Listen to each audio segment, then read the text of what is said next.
అనకాపల్లి జిల్లా పాయకరావుపేట నియోజకవర్గం నక్కపల్లిలో హోంమంత్రి అనిత మీడియాతో మాట్లాడారు. ముందుగా అందరికీ నూతన సంవత్సర శుభాకాంక్షలు తెలిపారు. పాయకరావుపేట ప్రజలకు ప్రత్యేక శుభాకాంక్షలు తెలియజేశారు. ఈ సందర్భంగా ఆమె మాట్లాడుతూ ఎన్నికల సమయంలో విద్యుత్ ఛార్జీలు పెంచమని మాట ఇచ్చామని, ఆ మాటను నిలబెట్టుకున్నామని చెప్పారు. గత ప్రభుత్వంలో జగన్మోహన్ రెడ్డి విద్యుత్ ఛార్జీలు పెంచమని చెప్పి 5 ఏళ్లలో 9 సార్లు ఛార్జీలు పెంచి ప్రజలపై 32,000 కోట్ల రూపాయల భారం వేశారని అన్నారు. అప్పట్లో కరెంటు బిల్లులు ఎలా వచ్చేవో ప్రజలందరికీ తెలుసని చెప్పారు. విద్యుత్ ఛార్జీల పెంపుపై గతంలో ప్రజలు అనేక ఆందోళనలు చేశారని గుర్తు చేశారు. 5 సంవత్సరాల్లో సుమారుగా 9 సార్లు విద్యుత్ ఛార్జీలు పెంచి దగ్గర 32,000 కోట్ల రూపాయలని ప్రజల మీద భారం వేసిన పరిస్థితి కూడా చాలామందికి తెలుసు. మీ అందరికీ తెలుసు, మీ ఇళ్లలో కూడా కరెంటు ఛార్జీలు ఏ రేంజ్లో వచ్చేవో మీ అందరికీ కూడా తెలుసు. మీరందరూతో బాధపడడంతో పాటు ప్రజలందరూ కూడా బయటకు వచ్చి మేము ఎలక్షన్ క్యాన్వాసింగ్లో వెళ్ళేటప్పుడు కానీ, ప్రతిపక్షంలో పోరాటాలు చేసేటప్పుడు కానీ మా అందరికీ కూడా చెప్పిన సందర్భం. దాన్ని బేస్ చేసుకునే ఆ రోజు నుంచి గౌరవ ముఖ్యమంత్రి గారు దీని మీద ప్రత్యేకమైన దృష్టి పెట్టి ఎట్టి పరిస్థితుల్లోని కూడా ఈ విద్యుత్ ఛార్జీలు తగ్గించాలని ఆ రోజు నుంచి అనుకున్నారు.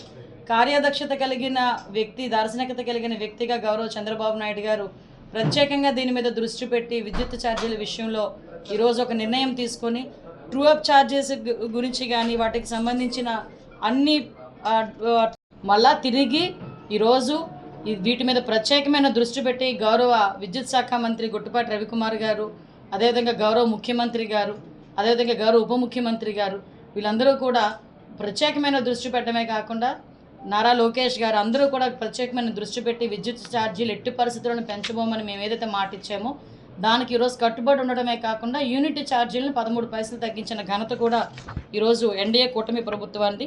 దీంతోపాటు సోలార్ విద్యుత్తుని ఎన్ని రకాలుగా మనం ముందుకు తీసుకెళ్ళాలి, అదేవిధంగా మనకి రెన్యూబుల్ ఎనర్జీకి కూడా అధిక ప్రాధాన్యం ఇవ్వడమే కాకుండా సోలార్, అదేవిధంగా పవన్ విద్యుత్, ఈ రెండింటి మీద కూడా ఒక టార్గెట్ పెట్టుకొని ఈరోజు ముందుకు వెళ్తున్నాం.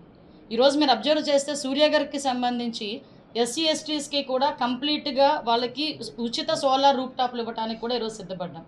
వాటితో పాటు బీసీ వర్గాలకి కేంద్రం ఇచ్చిన సబ్సిడీతో పాటు ఇంకొక 20,000 రూపీస్ ఎక్స్ట్రా ఈరోజు స్టేట్ గవర్నమెంట్ ఇచ్చే పరిస్థితి కూడా కనిపిస్తుంది. ఎందుకంటే ఇంకొక విషయం ఏంటంటే ఎవరైతే సోలార్ యూజ్ చేస్తారో వాళ్ళు వాళ్ళ ఇంటికి సంబంధించిన విద్యుత్ వాడుకోవడమే కాకుండా ఇంకా వాళ్ళ దగ్గర మిగిలింటే కనుక ఆ మిగిలిన విద్యుత్తుని తిరిగి గవర్నమెంట్కి వాళ్ళు సేల్ చేసుకోవచ్చు. మళ్ళీ తిరిగి యూనిట్ ఛార్జెస్ కూడా వాళ్ళకి ఇంతైనా యూనిట్ ఛార్జ్ కూడా వాళ్ళకి వచ్చే పరిస్థితి కనిపిస్తుంది. అంటే ఒక దార్శకత కలిగిన నాయకుడుగా గౌరవ ముఖ్యమంత్రి గారు చేసిన ప్రతి పని కూడా ఈరోజు ప్రజల అభిష్టం మేరకు ప్రజల అభివృద్ధికి దిశగా ఈరోజు ముందుకెళ్లే పరిస్థితి కనిపిస్తుంది. దీనికి చాలామంది ఎన్నెన్నో రకాలుగా మాట్లాడతారు. ఇప్పుడు సాధారణంగా ఇప్పుడు విద్యుత్ రంగం అనేది ఏంటంటే చాలామంది రాజకీయాలకు ఉపయోగించుకునే పరిస్థితి విద్యుత్ అనేదాన్ని. ఇప్పుడు రాజకీయాలతో కాదు, ఇది ప్రజల జీవితాలతో ముడిపడిన సందర్భం.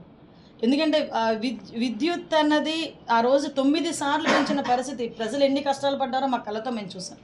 మళ్ళీ తిరిగి ప్రజలు ఆ కష్టాలు పడకూడదని ఆ రోజే మేము మాట ఇచ్చిన ప్రకారమే ఈరోజు ఇచ్చిన మాటే కాకుండా ఇవ్వని మాటలని కూడా ఈరోజు వాటన్నిటిని కూడా ప్రజల అభిష్టం మేరకు ఇప్పుడుకొచ్చే ప్రజలు మాకు ఇది కావాలి అంటే ఇచ్చే పరిస్థితి కనిపిస్తూ ఉంది.